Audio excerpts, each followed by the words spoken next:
Welcome to our panel this afternoon. I'm Martha Dragich from the Law School, your moderator for this series.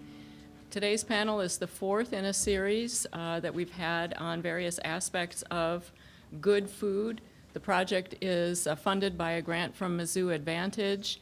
The object being in keeping with this campus's focus on food for the future. A group of us have been meeting together for some months to try to figure out how to think about the food system of the future. And we settled on at least a starting framework that came out of some work funded by the Kellogg Foundation, which suggested that the key attributes of a good food system would be that that system produced food that was healthy, affordable, fair, and green. So being the creative thinkers that we are, we just took each one of those attributes in turn.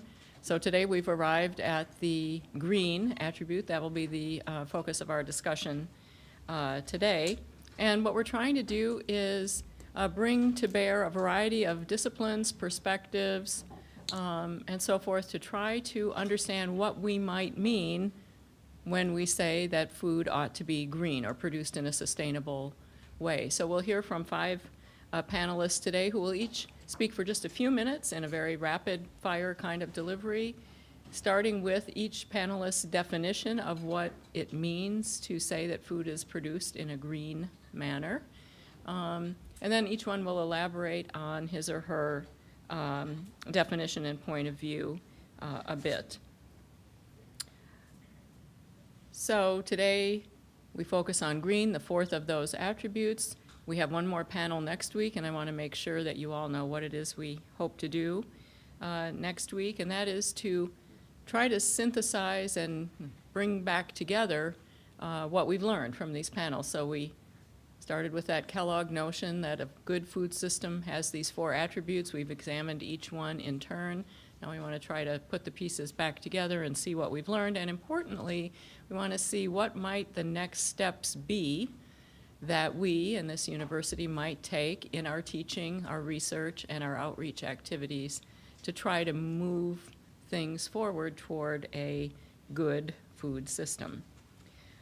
So that's the plan of action. I'll introduce our panel in a moment. I do want to ask for your help in one respect, and that is to fill out that form that you picked up on the way into the room today. We really are very, very interested in hearing your comments, questions, and so forth, both in the question and answer period today, but also on that form. That will really help us as we move forward. So I encourage you, please, to fill that out and turn it back in on your way out this afternoon, if you would, please. Before getting to today's panel, let me just mention the people who've played a key role in developing this entire series. Those people would be Mary Hendrickson, Donna Murley, Debbie Kelly, Luann Roth, Cindy DeBlau, Luis Oxenia, Ray Massey, and Joe Dalgano. And the group who organized today's panel in particular are Ray Massey, Luis Oxenia, Michael Burden, and Lebo Moore. So today we have five panelists here ready to speak to you. I will, in the interest of taking up as little time as possible, just give you their names and their affiliations, and they may tell you a little bit more about their perspective and so forth as they go along. We'll begin with Naomi Clark. Naomi is a doctoral candidate in English. Naomi will be followed by Bob Kramer. Bob is an adjunct professor of soil, environmental, and atmospheric sciences. Then Kevin Bradley, who is associate professor of plant sciences and the state extension weed specialist. Then David Bruni, professor of bioprocess and bioenergy engineering. And finally, Hannah Hemmelgarn, who is a permaculture designer and co-host of KOPN's Farm and Fiddle radio program. Naomi? Hello. So, as a rhetorician, I'm defining green food today as the cumulative layers of historic, cultural, economic, and political meanings that we implicitly invoke by the term.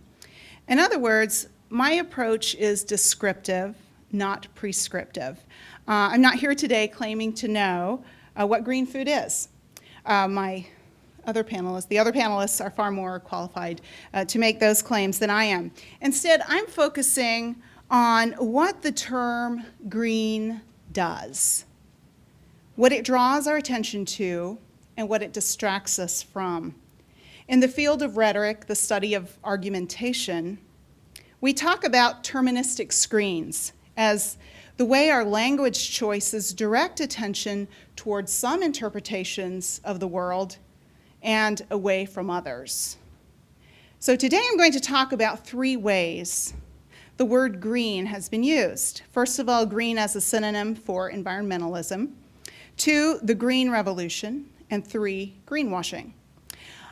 I'm urging us to think beyond what green as a terministic screen directs our attention toward so that we can be more aware of what it distracts us from. So for example, here's an image of a green advertisement. As an example of visual rhetoric, it is emphasizing certain interpretations at the expense of other interpretations. Now, of course, advertisements are designed to be read in seconds. So to make an effective argument, an ad doesn't necessarily engage us logically, but engages us emotionally. Ads play on our values, our aspirations, our gut-level feelings that we may not even be conscious of. As a result, ads often tell us more about the audience, ourselves, our communities, than they do about the product being sold. In other words, rhetorically effective advertisements mirror our values back to us. In this ad, we see a domestic scene where nature, symbolized by the color green, flows seamlessly into home products like this green couch and apples. The wooden floor, the table, the toys. The furniture's clean modernist lines speak of upscale living. The image of the child speaks of innocence and purity. They reflect the aspirations of many Americans. But then we might notice the logo, Cargill. Did Cargill make your couch? No? All right. So we might ask what the ad is distracting us from. Or in other words, what is missing from this image? For example, it doesn't show us the laborers, from the scientists to the technicians to the farmers, the manufacturers, the sales staff, and all the other players, too numerous to mention, who participated in this natural production. It distracts us from the machinery involved in the production of the seeds, the house, the furnishings, the toys, and all the other processes that turned natural green products into consumer goods. The irony of this image is that it's being used to project a natural green image of a company that actually sells very technologically advanced products. Now, this ad is an example of how general audiences often think about what green means. That is, many of us think of it in terms of environmentalism as resistance to industrialization's depletion of the Earth's resources. Environmentalism, as we know it today, is often traced back to Rachel Carson's book, Silent Spring, that called attention to the potentially devastating impact of pesticides on the natural world. And as we know, from this emerged grassroots movements and governmental policies that attempted to manage, for better or for worse, ecological impact. But we're often less aware of historical and political legacies in our use of the term green food. So just one example is the Green Revolution of the mid-20th century, when the US achieved Cold War political goals through foreign aid to places such as India. Today, the Green Revolution is often remembered, when we think of it at all, as a collaborative effort between Indian farmers and American scientists that resulted in huge increases in production. Of course, what collaboration implies here is a colonialist idea that ignorant Indian farmers needed to be saved from their incompetence by America's advanced technology. However, when we look into the historical record more closely, we find that the Green Revolution was an American Cold War strategy for keeping India on a short leash politically.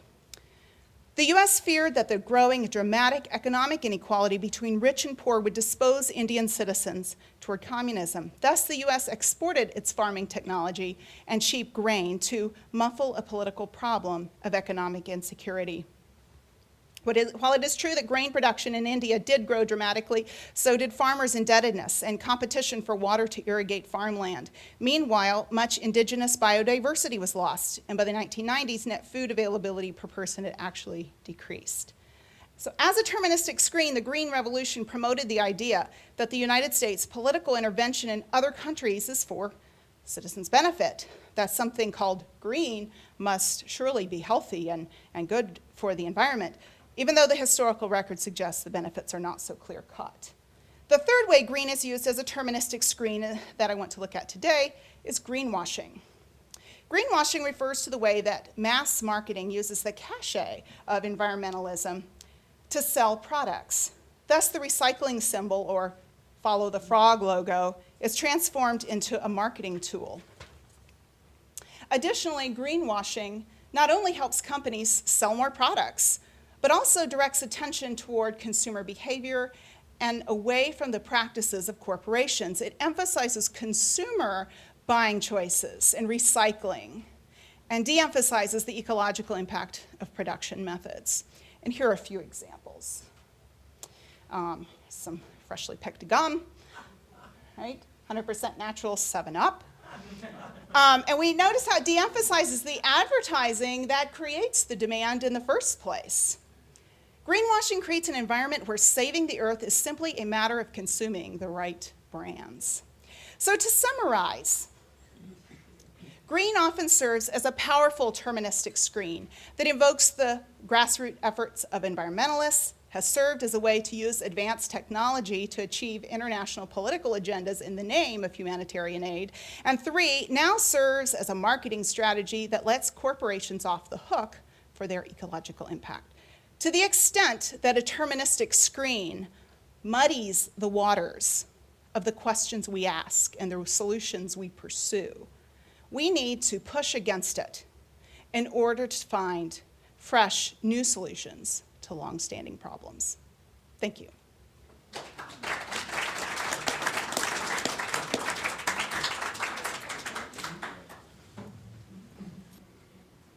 Okay, I appreciate the organizers for inviting me to participate. It's a real opportunity to present here this afternoon.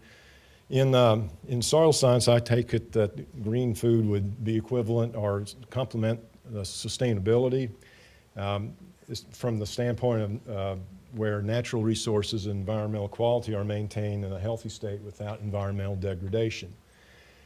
Now, it has to take caution with the definition of the term sustainable, because it has really been used by everyone who claims that their particular system is sustainable in one way or the other. So I think that is one of the issues that the consumer should take into consideration in developing their perception of sustainability.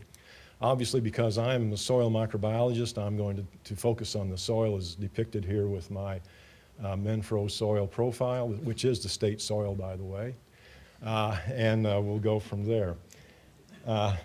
Probably the most familiar example to folks about degradative effects of non-sustainable system is soil erosion, as depicted here.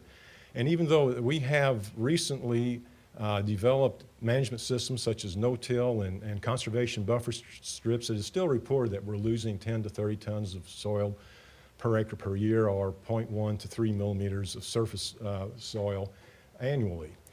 That is a huge problem, and that is one of the degrees that one might measure sustainability and production of green food. Obviously, you would want to have food produced from somewhere that managed their soil responsibly.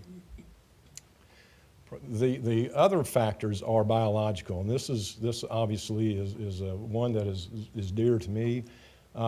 This is a hypothetical block of soil with the microbial community in there.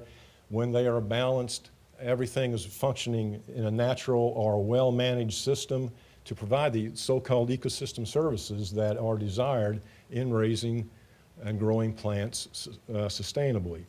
All the way from the macro fauna, from the earthworms, to the microfauna that are depicted here in the close-ups of the bacteria and the fungi that all contribute to specific functions within the soil as a consortia. They all work together.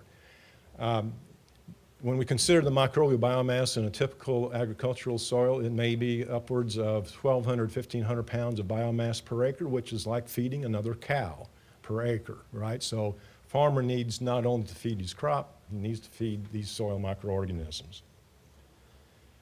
As important as that structural diversity that was depicted in the previous slide is the functional diversity. And by that we mean all the activities that are going on in the soil.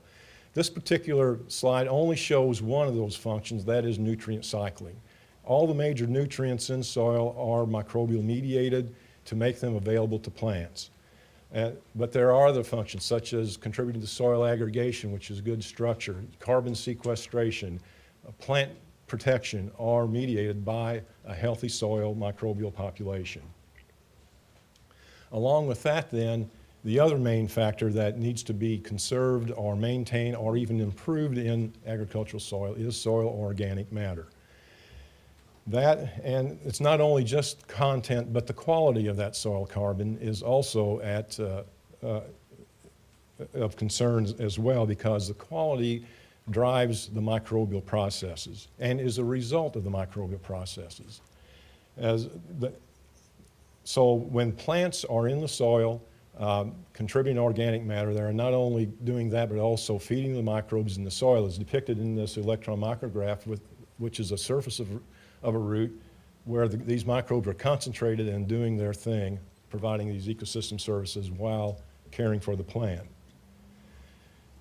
When Europeans first came to the Midwestern part of the United States and encountered the tallgrass prairies, those prairies were rich. And as you can see here, these are the rooting depths of those plants in the soil going down to 10 to 15 feet within the soil profile.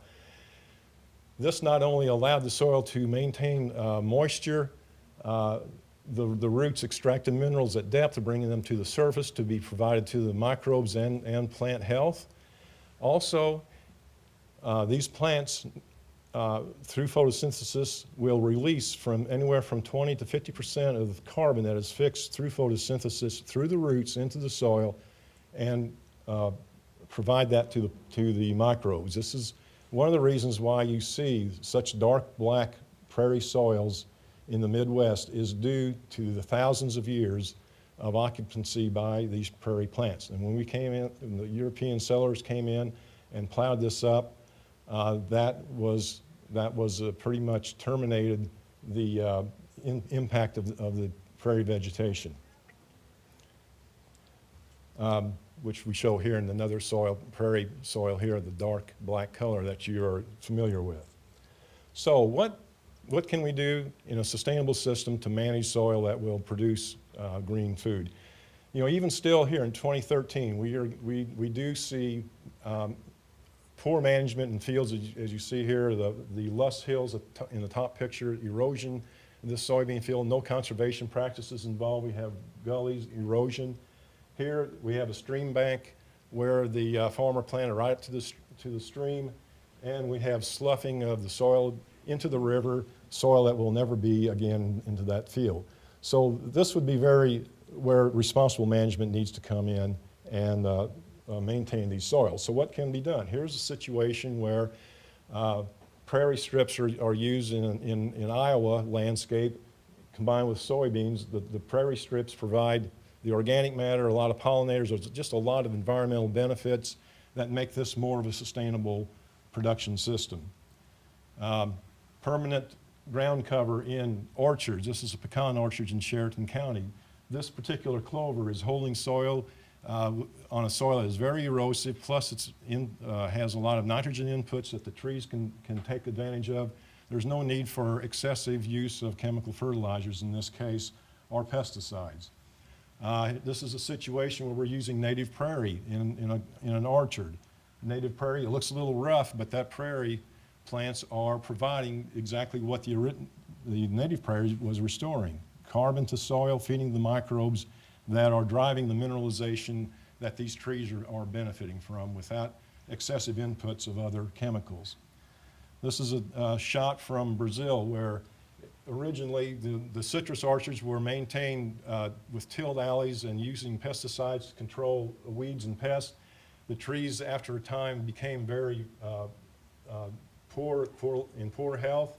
When they switched over to grass and using mulch for vegetation or vegetation control, their citrus yield and quality jumped up dramatically, and that system is being installed now in the country of Brazil. So, what can constitute a responsible soil and crop management program?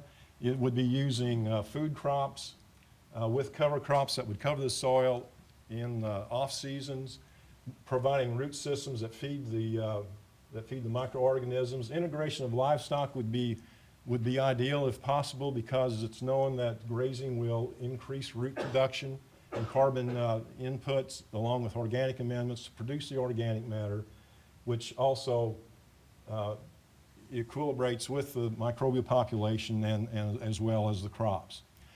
Now, this does not have to be an organic system. I put the caveat there that selective practices may be integrated with any management system, and we are seeing that with many conventional systems as well. How can we assess this? We can use a soil health assessment index that I'm showing here. Some are higher than others. As you would expect, the lowest are those that are very intensively tilled and receive no organic inputs. The main thing is for both consumers and producers to become informed. You can go to the website, get governmental agency website, even some farms tell you what they are doing to produce sustainable food. So the review of the main points then: green food may be considered sustainably produced. Sustainability reflects the level of management. I think that is very important, that is used in production. Maintaining and improving soil microbial diversity and soil organic matter are vital to environmental sustainability. Soil health assessment may inform how management impacts production of green food. The degree of sustainability for food needs to be considered if green is perceived by the consumer and the producer, and individuals need to be informed. Thank you.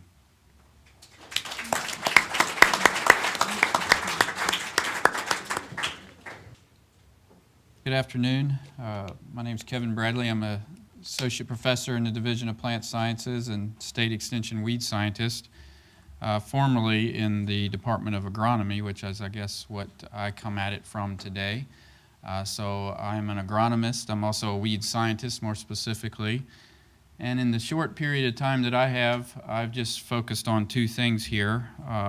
So for the discipline of agronomy, green food means, first and foremost, being able to meet current and future food and fiber needs of a growing population. And number two, that category that most people would probably more associate with green, it must be environmentally safe and sustainable. So I'm sure you're all well aware, at least most of you in this room, of the significant challenge in front of us in the future, and that challenge is meeting the food demands of a growing population. Most often the number that gets thrown out is 9 billion people in 2050 or so. And if that were to come to fruition, it would mean a significant increase is needed in our current food production levels. Some within this area who spend a lifetime really working and researching on this have argued that even with our current conventional production practices, and when I say conventional, I refer to GMOs and biotech and pesticides and things like that. Dr. King Sisman is probably one of the foremost leaders in this area. He's published a lot, done a lot of work, and this is some of his graphs and some of his work. And there are others as well, but he would argue that there is data to support the fact that in certain geographies with certain commodities, we have already met a yield plateau with conventional agricultural practices, which is a significant problem to say the least. And then I would add to that if, and I stress if we equate green with organic, which I personally believe is a mistake, but a lot of people do. If we equate green with organic, then that problem becomes even more complex and harder to meet. This is a meta-analysis published in Nature of a lot of different studies where you can make a fair comparison of conventional to organically produced crops as far as yield goes. And while that's going to vary, obviously, depending on the crop and the food type, as you can see over here, just looking at it across all crops, the organically produced crops yielded about 3/4 of that of conventionally produced crops. So that would represent a significant problem if we equate organic with green produced food. And so as Dr. Kramer mentioned, so that's, I guess, point number one. As Dr. Kramer mentioned, we still have significant challenges in front of us in conventional agriculture. There is still soil erosion occurring. There is still nutrient runoff occurring. But I would also submit that, and this is what I'll talk about for the remainder of my time, I would submit that many of our current conventional production practices are inherently green by nature. And for one of those is the fact that we have evolved from basically tillage as a primary method of weed control to using pesticides, herbicides, to control the weeds at planting, to leave that cover on the soil surface, to leave that residue there, and to reduce soil erosion dramatically. And there's a lot of numbers thrown out about the millions of pounds of soil or whatever we save each year, but certainly there's still room for improvement in there. Secondly, there's tons of data that could go along with this. Brooks and Barefoot are some of those foundational studies, a couple of economists of all people, a couple of studies, foundational studies that looked at the impact of biotech crops on environmental conditions, and this is a quote directly from one of their papers that I'll just let you read. So we have a number of practices, basically, that I submit that we are doing that is inherently green in nature. We are producing more food on less land, using less water and less resources than ever before. If that's not green, I don't know what is. I mean, I'm sure there's more that we can do and there's progress to be made, but there's reduction in greenhouse gas emissions attributable to no-till and biotech adoption for sure.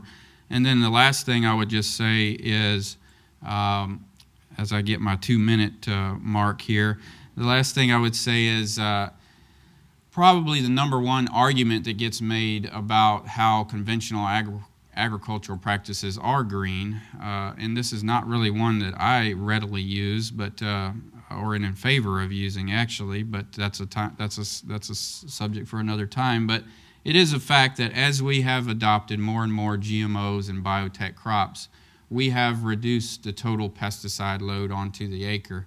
This is probably illustrated best with insecticides and BT here in this graph, but there are other examples with herbicides as well that I could show the same kind of data.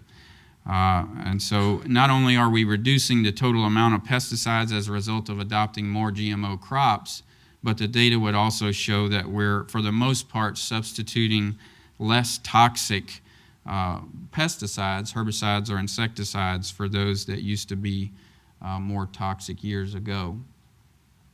So having said all of that, obviously my contention is that many of our conventional production practices are inherently green. That's one of the main points that I chose to focus on. But obviously somewhere we have a disconnect. It's not a stretch to say that if you were to go out onto the street and ask John Smith if he would view our conventional production practices as green, that most people would say no. And so I'm not sure where this Mizzou Advantage effort is headed, if anywhere, or what the future steps are. But there is one thing that is clear to me, is that we need significant and real education about food production in the U.S. And if anything could come out of this, I think that is one thing that is dire needed. And just for example, what would you say is the first thought most people have when they hear the words pesticide or GMO? Is it positive or is it negative? I think everybody in here would probably say, for the general public, it's negative. And there is data out there to support that. the Food Policy Institute at Rutgers University did a survey on that very issue and found that 40% of Americans, upon hearing those two terms, 40% are associating those terms with a negative first thought or image, something bad. To me, that's a problem, given that that's how we're producing most of our food today, and because of some of the things I've said here today. So I think this is one of our biggest needs moving forward. So in summary, obviously green food means a lot of things, way more than the two things that I've had time to cover here today. At a minimum, I think it must meet current and future food needs. I mean, if we associate green with something positive, how could we say that we would be producing food that can't meet those needs? So I think it has to be that. And secondly, it has to be environmentally safe and sustainable as well. And lastly, I believe that the utilization of many of our current technologies is green, but that message just is probably not getting through to the general public. Thank you.